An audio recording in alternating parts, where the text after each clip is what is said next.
Ha'nax kahwaltik bilek aita uninel ta Salmos 16.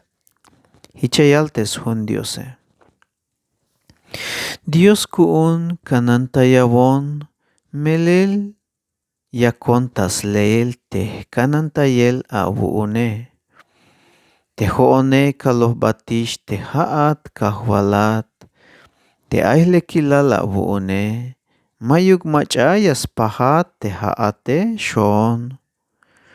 Te yahkananik te aitah lumale. Bayel yuel tas kopik.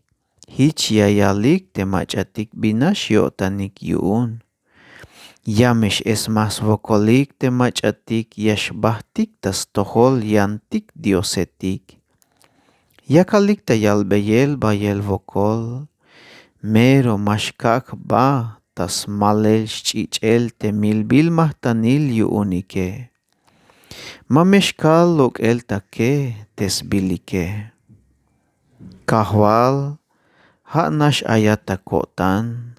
Ha'at ya awak bombayal ta chah bendición tah tohol.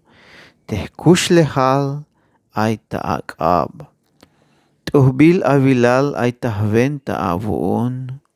Tuhbil bila awak ohbong ku'unin. Yakalbe yutzilal te kahwale. Melel ikwaneh ku'un. Tamero yutil kotan yaspihub te son huhun ahkubal. Spisil ora aitah tohol te kahwale.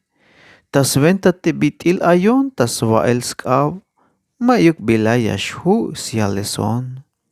Hichiun nohels buhts kotan. Tas pisil kushlehal. Mayuk vokol yakai. Melel mabaya a vihkitayon hilel tamukenal. Mabaya a pihtes hilel tach'en te mach'ahun yo'tan ta tohole.